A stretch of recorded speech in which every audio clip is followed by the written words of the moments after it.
Falar da origem do comportamento narcisista é uma tarefa que parece praticamente impossível. Apontar onde começa, o que gera, o que leva a pessoa a se comportar dessa maneira, a etiologia desse comportamento, ela pode ser especulada através de observações de relações e padrões comuns entre os indivíduos. Essas mesmas especulações nos levam a entendimentos que podem ajudar a entender melhor essa característica tão presente em nós e daí trabalhar para se tornar cada vez mais saudável. Nesse vídeo vou trazer para vocês o que eu encontrei até aqui sobre o assunto, principalmente através da terapia dos esquemas, onde no fim do livro eles tentam explorar uma possível etiologia, comparando as pessoas com transtorno de personalidade narcisista que foram estudadas e encontrando pontos em comuns que podem ser, olha só a palavrinha mágica, podem ser possíveis geradores desse comportamento. Assim como iremos investigar também alguns artigos científicos que tratam sobre esse assunto. Meu nome é Demetrios Mikulis e sejam bem-vindos a mais um estudo aqui no Estudando Psicologia.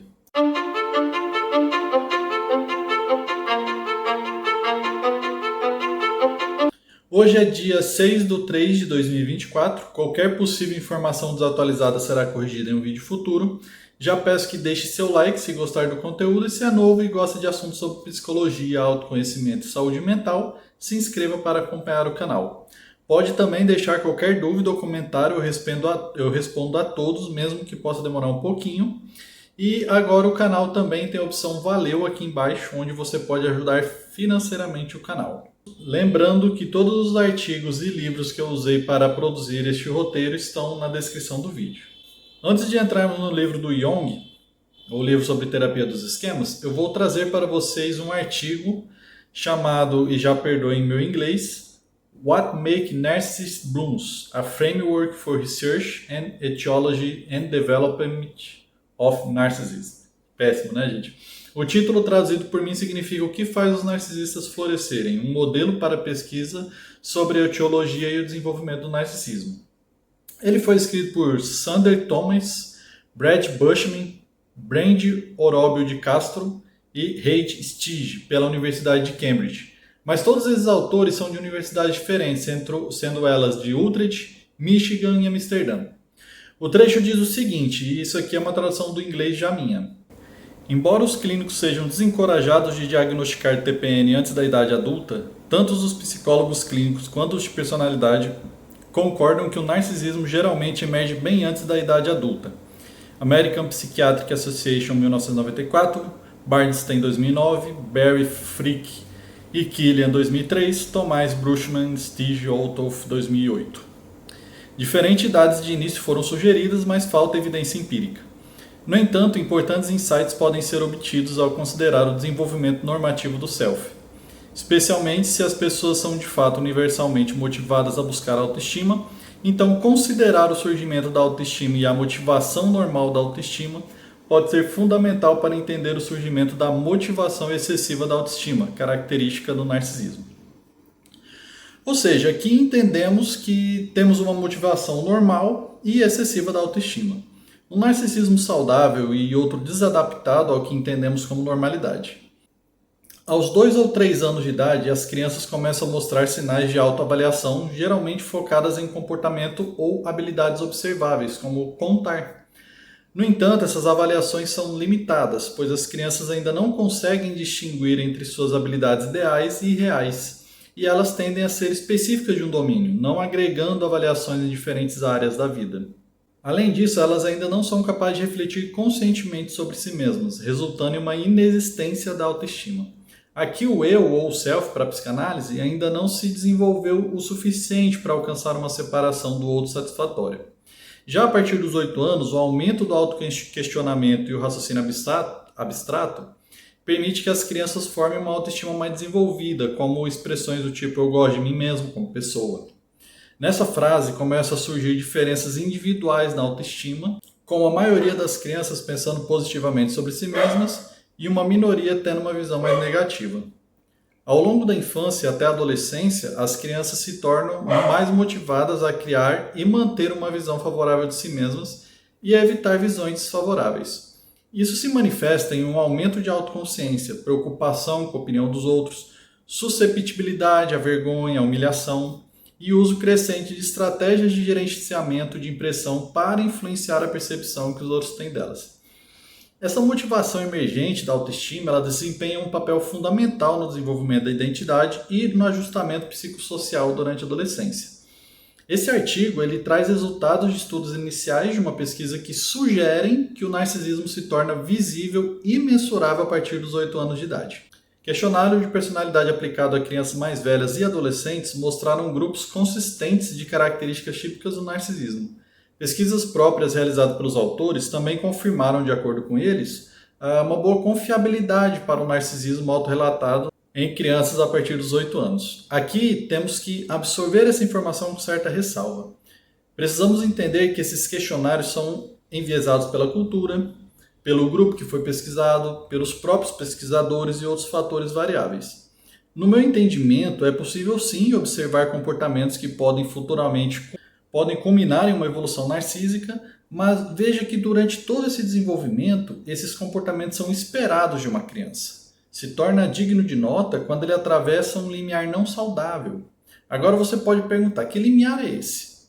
Aí varia de indivíduo para indivíduo. O que uma família hoje pode considerar normal, outra pode levar a criança a uma avaliação psicológica. Daí caberá a capacidade do profissional de fazer uma avaliação assertiva do caso. Continuando com o artigo, ele diz que o narcisismo nessa faixa etária tem correlações psicológicas e sociais semelhantes à dos adultos. Traços narcisistas em crianças mais velhas estão ligados a uma visão de superioridade, preocupação com a avaliação social, objetivos de domínio social e percepção positiva de aceitação pelos seus pares. Experimentos com crianças de 8 a 13 anos mostraram que o narcisismo está relacionado à queda da autoestima após avaliações negativas e ao aumento de emoções negativas após as falhas. Além disso, estudos experimentais e observacionais revelaram que o narcisismo pode levar crianças com 8 anos ou mais a agir de forma agressiva, especialmente quando se sentem desafiadas emocionalmente.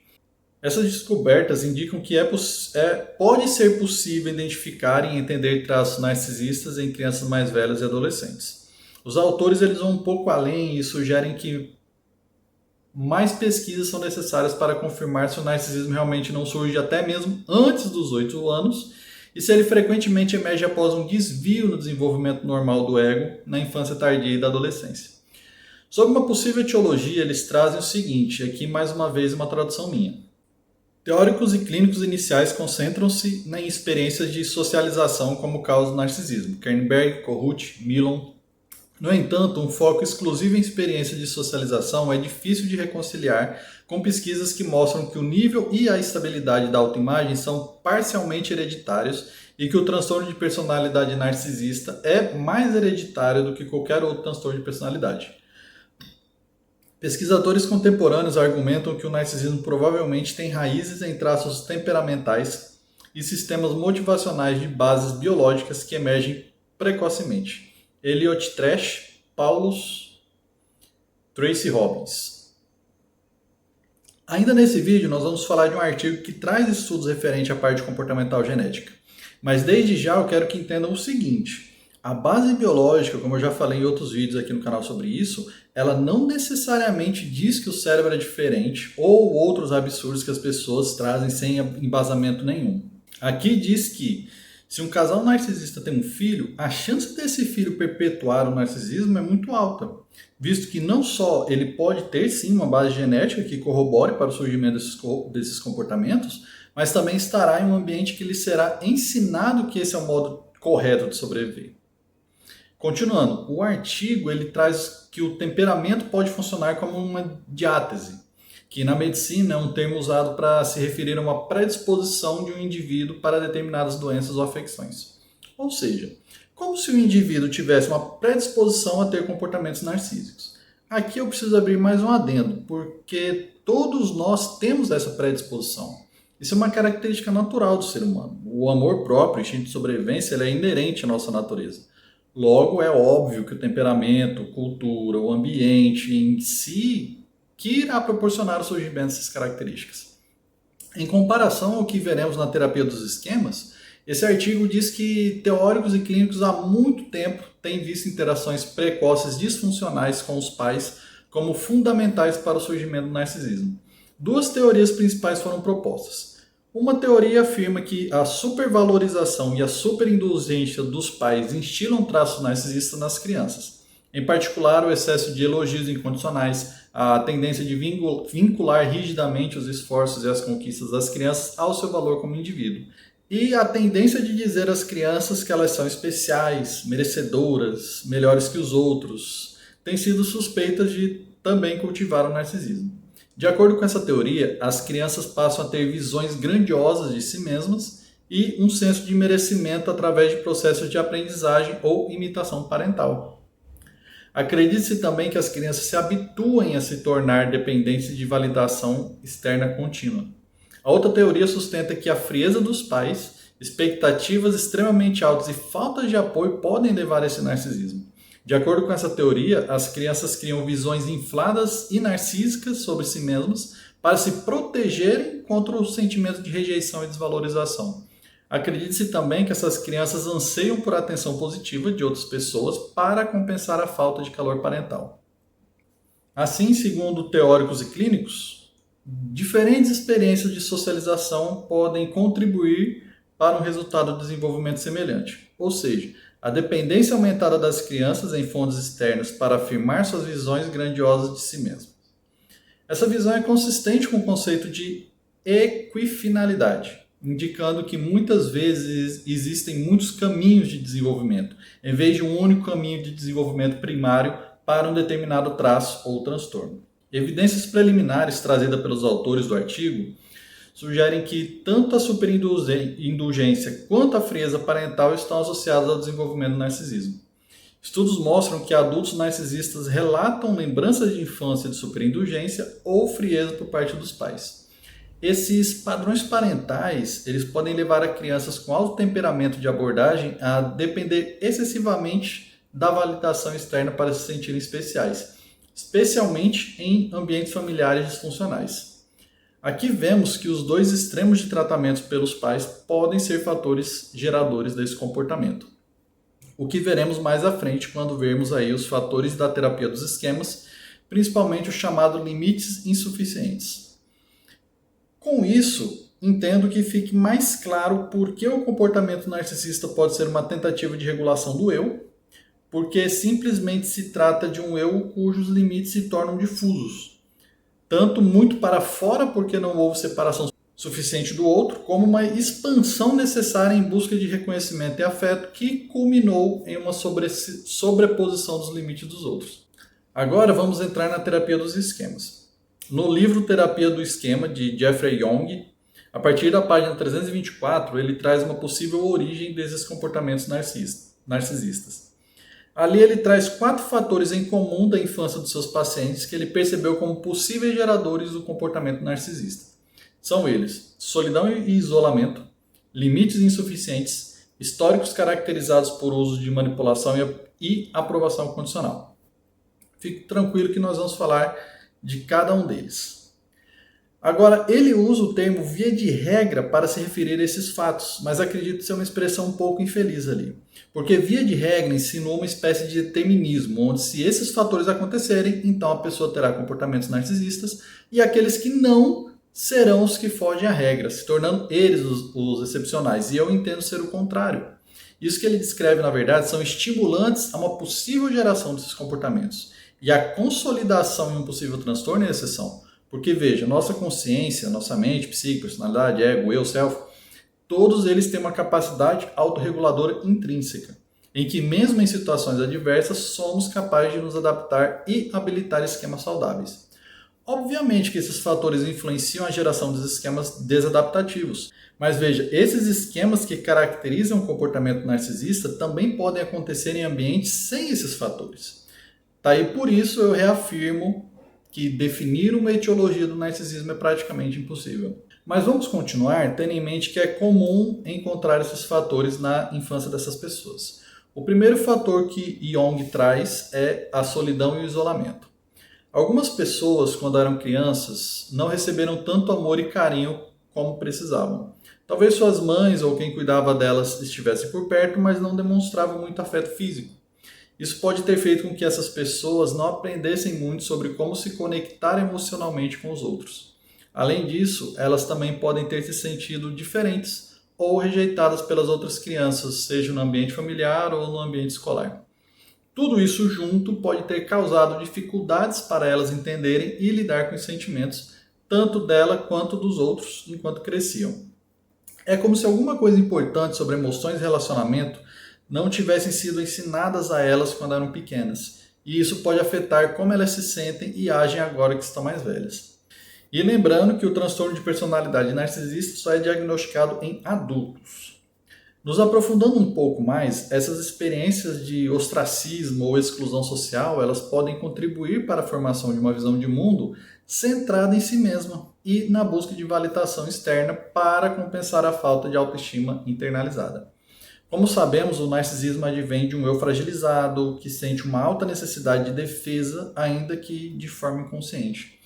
Os esquemas cognitivos formados na infância, como privação emocional, sentimento de defeito, isolamento social, podem desempenhar um papel crucial no desenvolvimento desse transtorno.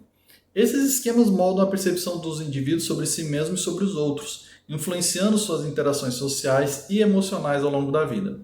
Pensem assim, a pessoa aprendeu durante a infância e adolescência que esse é o modo operante de vida, que é assim que funciona afeto, relações, a sobrevivência. Logo, ele agirá dessa forma por entender que é assim que ele irá sobreviver e minimizar o sofrimento de si mesmo. O segundo fator que Jung traz são os limites insuficientes, que no meu entendimento é o principal dos 4 fatores. Muitos pacientes com transtorno da personalidade narcisista foram criados em um ambiente onde os limites não eram claramente definidos e onde podiam agir sem muitas restrições, especialmente em termos materiais. Isso significa que eles podiam fazer o que queriam, sem levar em consideração os sentimentos ou as repercussões e necessidades dos outros. Além disso, pode ter havido permissividade em relação a comportamentos agressivos ou explosivos, como acesso de raivas, como uma forma justamente de conseguir o que desejavam. Nós vamos ver mais à frente no vídeo artigos que corroboram com essa questão. Inclusive, abrindo um parênteses aqui, o artigo traz que o transtorno de personalidade narcisista não é resultado da falta de gratificação das necessidades narcisistas normais da infância, mas sim a gratificação excessiva dessas necessidades. Em outras palavras, em vez de ser causado pela falta de atenção ou reconhecimento na infância, como vimos no outro artigo, esse próximo artigo vai falar que o transtorno surge quando a criança recebe uma quantidade excessiva de elogios, admiração ou atenção, o que leva a uma fixação nessa gratificação. Essa fixação excessiva pode interferir no desenvolvimento normal da personalidade da criança, especialmente no que diz a respeito da formação do superego. O superego, gente, é uma parte da mente que regula o comportamento moral e ético, e a sua maturação é crucial para o desenvolvimento saudável da personalidade. Quando essa gratificação narcisista é excessiva, pode levar a uma falha na formação adequada desse superego, o que, por sua vez, resulta em dificuldades para regular a autoestima e tendências à externalização, ou seja, projetar problemas internos para fora em vez de lidar com eles internamente. Continuando com o que o Jung traz, outro aspecto importante é a falta de supervisão adequada durante a infância, exceto quando se tratava justamente de receber gratificação narcisista dos pais e retroalimentar essa mesma gratificação para os seus pais. Isso pode incluir elogios excessivos, reforços de comportamentos que alimentam o ego da criança, enquanto outras áreas, como as de responsabilidades domésticas, respeitos por horários pelos outros.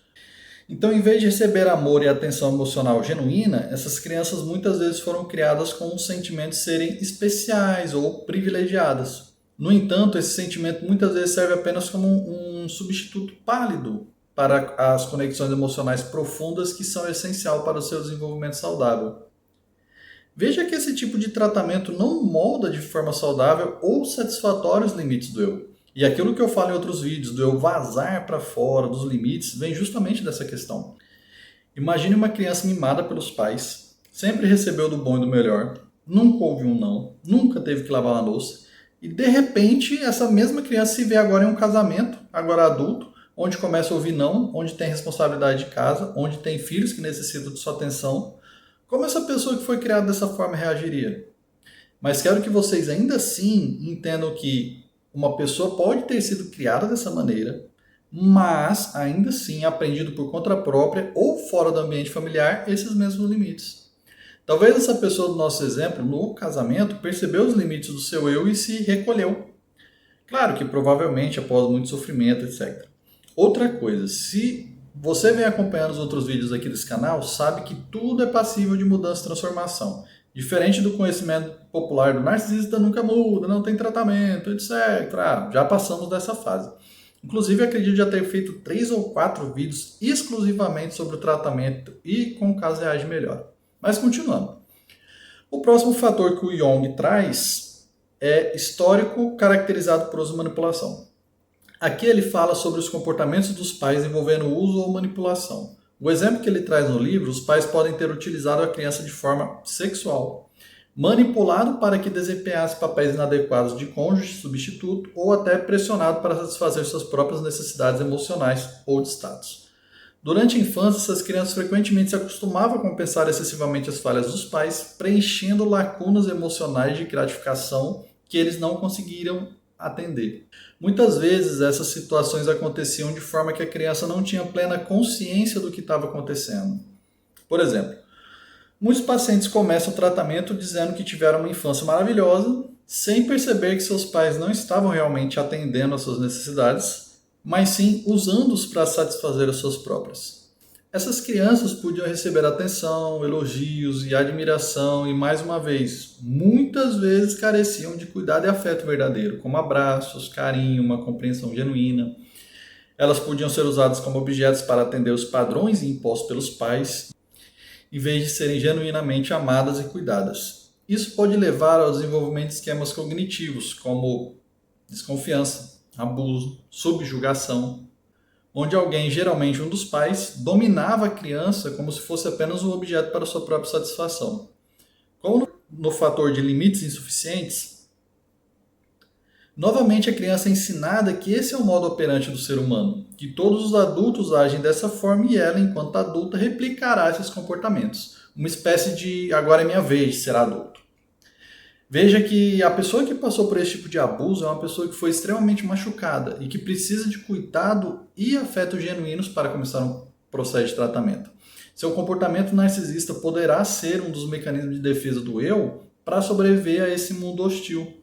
Todo o paradigma da criança pode ter sido criado a partir desse fator, moldando ela dessa forma. E o último fator que ele traz é aprovação condicional. Esse fator se refere a pessoas que cresceram em um ambiente onde receberam aprovação condicional em vez de amor verdadeiro e desinteressado. Isso significa que eles só eram valorizados quando atendiam a certos padrões impostos pelos seus pais e eram ignorados ou desvalorizados quando não conseguiam atender essas expectativas. Na infância, essas crianças muitas vezes se sentiam especiais quando alcançavam esses padrões elevados estabelecidos pelos pais. No entanto, mesmo quando recebiam elogios ou aprovação, era difícil saber se esses sentimentos eram verdadeiramente amorosos ou não. Alguns pacientes descrevem o amor dos pais como sendo semelhante ao de um lobo por uma ovelha, o que sugere uma dinâmica complexa e muitas vezes prejudicial.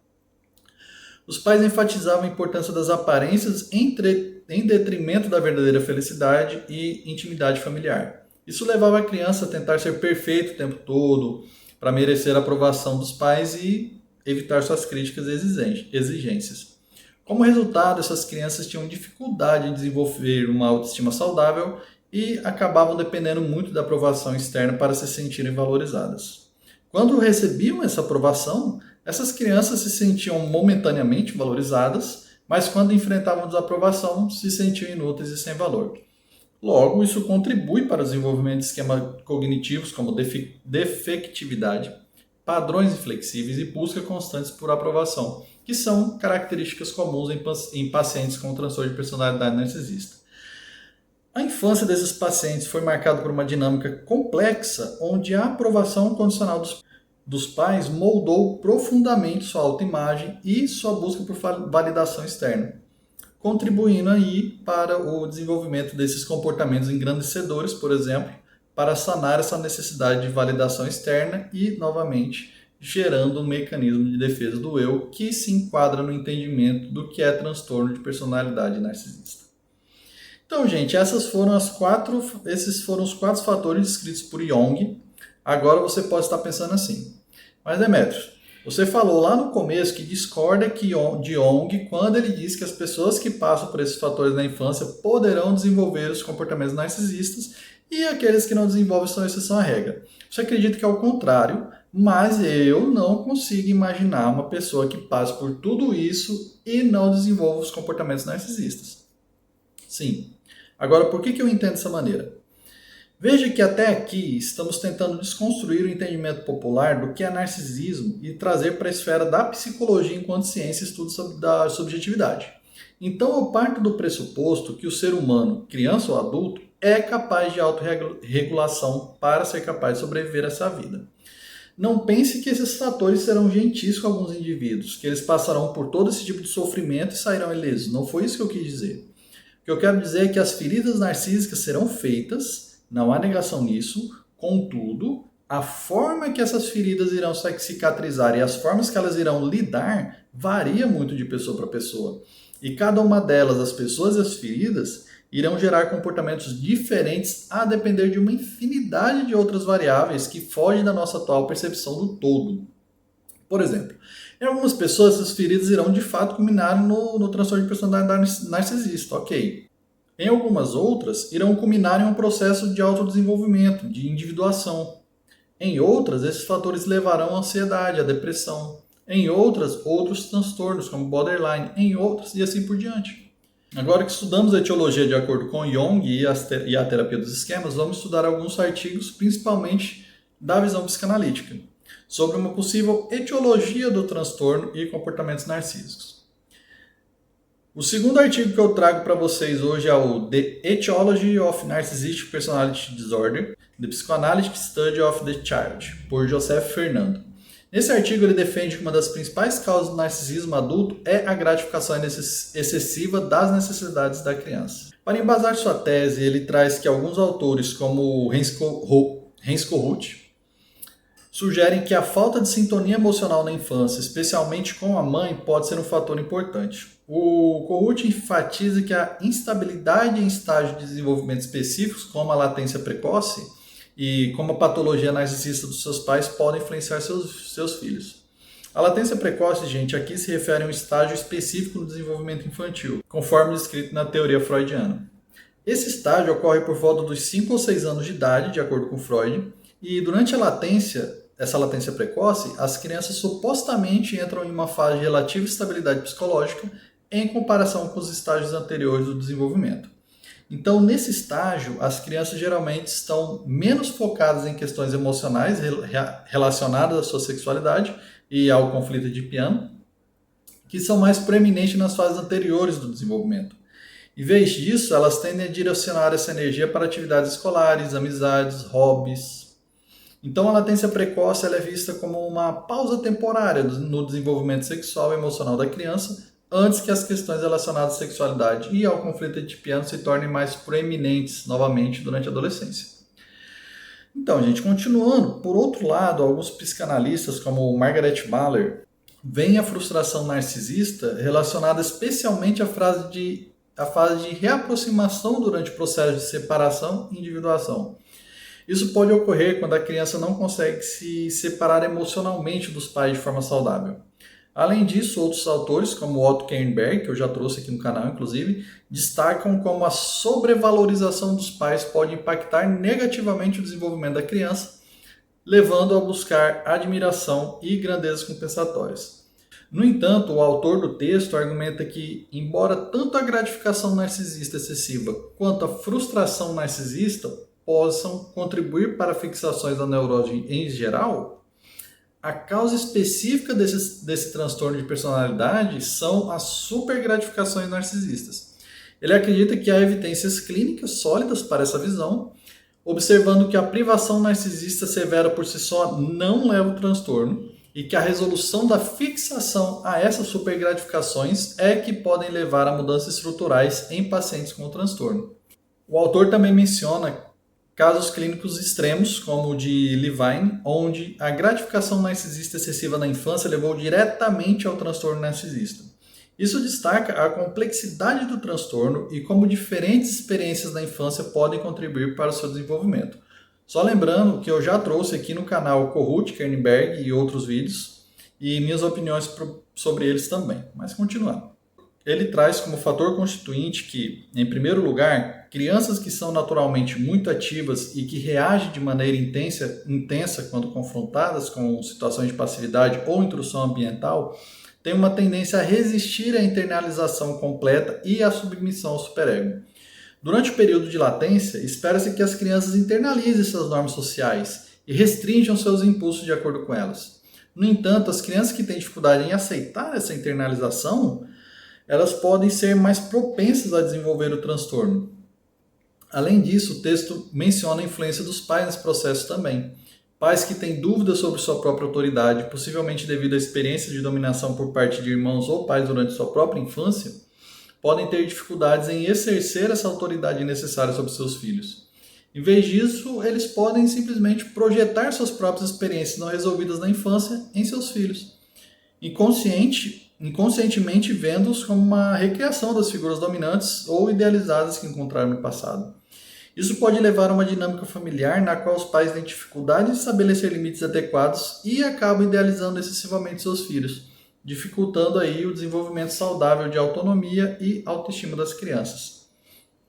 Ele também traz nesse texto uma distinção importante, afirmando que não está sugerindo que todas as crianças com características condicionais ativas e assertivas desenvolverão necessariamente o transtorno de personalidade narcisista, nem que todos os casos desses transtornos estão ligados a essas características. Isso é sempre importante, a gente ressaltar, porque é muito necessário que fique claro que não são fatores determinantes.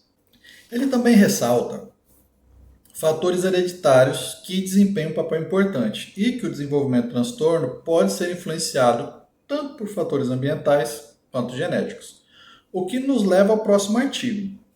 Mas antes, eu gostaria de explorar um pouquinho o que esse autor trouxe. Essa supergratificação entra em consonância com o que eu já trouxe no vídeo sobre a história do narcisismo. Já há muito tempo eu venho observando a predominância desse tipo de comportamento nas camadas mais abastadas da sociedade. E fazendo uma correlação com os nossos atuais adultos da geração X e Y, ainda que eu não goste muito dessa nomenclatura, porque gera esse determinismo, elas foram gerações focadas no ganho pessoal, na individualidade, na esperança de que essas gerações fossem especiais, capazes, super focadas em vencer na vida, né, que normalmente se traduz em sucesso financeiro. Foram crianças que cresceram com esse ideal de serem especiais e super gratificadas. As novas gerações que vêm por aí podem sofrer do mesmo mal, à medida que a infância se torna cada vez mais supervalorizada e ainda mais quando os filhos passam a ser esses pequenos troféus dos pais. Mas isso eu acho que seria interessante deixarmos para outro vídeo. O nosso próximo artigo é The Etiology of Narcissism, a Review of Behavioral Genetical Studies, de Yu Lu e Huajian Cai. Eu acredito que seja assim que se fala, me perdoe se eu estiver errado. Huajian Cai, Yu Lu, acho que é isso. Então, o texto discute a influência dos fatores genéticos e ambientais no desenvolvimento do narcisismo. Baseado em estudos com gêmeos, é observado que o narcisismo é uma característica hereditária, ou seja, pode ser transmitido geneticamente, independente de suas diferentes manifestações, como agência ou comunidade, adaptativo ou mal adaptativo, grandioso ou arrogante. Embora os fatores genéticos desempenham esse papel significativo na estabilidade do narcisismo, o ambiente também contribui para a variação, principalmente por meio de ambientes não compartilhados, ou seja, experiências individuais que moldam o narcisismo de cada pessoa de forma única. Além disso, o texto destaca que o narcisismo está associado a outros traços de personalidades e comportamentos, como extroversão, impulsividade nas compras e também tendências a correr riscos, os quais também possuem uma influência genética. Isso sugere que o narcisismo não é apenas uma característica isolada, mas está interligado a uma variedade de traços e comportamentos que também têm bases genéticas. Embora esses fatores genéticos sejam importantes, o ambiente também desempenha um fator crucial no desenvolvimento do narcisismo, especialmente em termos de influências familiares e culturais. Aqui, durante o texto, ele traz várias comparações percentuais, onde o fator genético influencia entre 37% a 44%, sendo o restante influência do meio social e cultural, seja em escala micro, família, escola, instituições como religiões e outras, em escala macro, como cidade, cultura da cidade, cultura do estado, do país, etc. Agora, uma coisa importante a notar, antes que gritemos, o TPN é algo biológico. Isso está equiparado a todos os outros transtornos, onde o fator genético pode influenciar em alguma parcela na geração dos comportamentos, como vimos lá no primeiro artigo. Sobre isso, é importante ressaltar que o próprio autor entende que o fator genético não é isolado do ambiente social e cultural, onde ele diz que os estudos existentes atualmente sobre esse tema apenas examinaram influências independentes de fatores genéticos e fatores ambientais.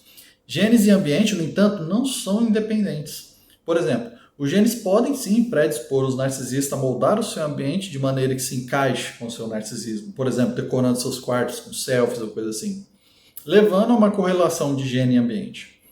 Os genes também podem tornar os narcisistas mais sensíveis a pistas narcisistas em seu ambiente. Por exemplo, uma música enfatizando sua singularidade, um elogio, manifestando mais uma vez aí a interação gene e ambiente. Esse texto conclui destacando a importância de estudos futuros para identificar os genes específicos envolvidos nessa ideia de narcisismo genético e entender melhor como esses fatores genéticos e esses fatores ambientais interagem para moldar essa característica da personalidade.